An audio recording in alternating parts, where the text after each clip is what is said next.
साथियों, जैसे कि आप सभी जानते हैं कि वर्तमान में उत्तर प्रदेश मदरसा आधुनिकीकरण योजना के लिए लगातार संघर्ष किया जा रहा है और किसी भी तरह से योजना का पुनः संचालन करने के लिए राज्य सरकार से लगातार मांग की जा रही है। साथियों, इस वक्त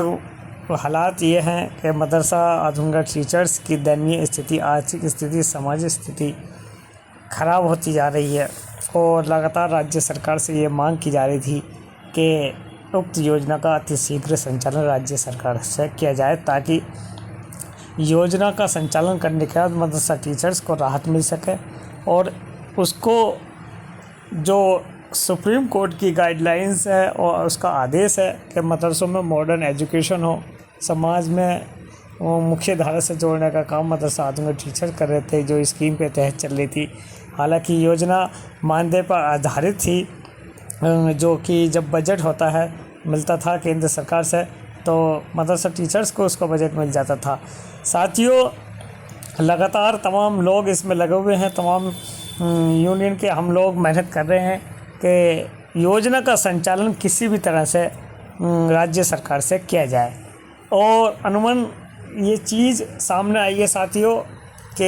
अगर भारत सरकार इसको योजना को पुनः संचालित कर देती तो एक बहुत बड़ी राहत उत्तर प्रदेश के 22,000 मदरसा टीचर्स को मिलती। लेकिन भारत सरकार ने इस योजना को बंद किया, उसके बाद राज्य सरकार ने भी अपना अंश देना बंद कर दिया। साथियों, जब से लेकर अब तक लगातार संघर्ष किया जा रहा है और हमारी टीम के लोग भी लगे हुए हैं कि माननीय दानिश आज़ाद अंसारी साहब ने जिस तरह से वादा किया था और उन्होंने दावा करा था कि वह शीघ्र ही मदरसा आधुनिकीकरण टीचर को एक खुशी मिलेगी और उनकी योजना राज्य सरकार से जिसकी हम मांग कर रहे थे चलाने के लिए योजना को, उसको अतिशीघ्र चलाया जाएगा और माननीय मंत्री जी लगातार इस चीज़ को देख रहे थे। साथियों, एक सीधा संवाद माननीय मुख्यमंत्री उत्तर प्रदेश सरकार से किया गया था। उनके संज्ञान में पूर्णतः एक बात रखी गई थी कि उक्त योजना का संचालन अतिशीघ्र किया जाएगा और मदरसों में जो त्रुटियां हैं और अनियमितताएं हैं उनको अतिशीघ्र दूर किया जाएगा। साथियों, इसी क्रम में माननीय मंत्री जी ने केंद्रीय अल्पसंख्यक मंत्री से मुलाकात करी दिल्ली आवास पर और एक मांग अल्पसंख्यक की मदरसा आधुनिक योजना से संबंधित जो राज्य सरकार पे है कि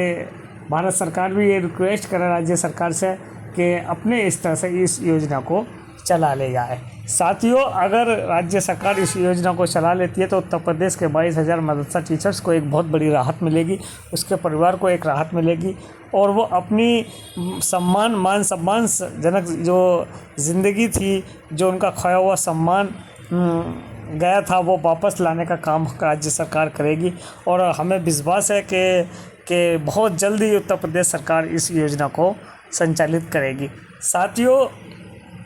एक ऐसी विषम स्थिति उत्तर प्रदेश में पैदा हुई और कुछ लोगों ने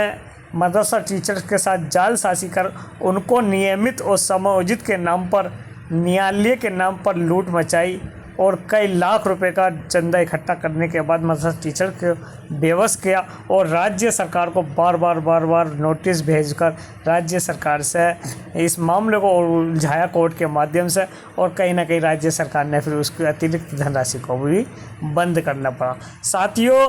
वर्तमान में योजना नहीं है और इस योजना को चलाए जाने की मांग पुनः की जा रही है। ऐसी विषम स्थिति में क्या कोर्ट समायोजित का रास्ता दे सकता है?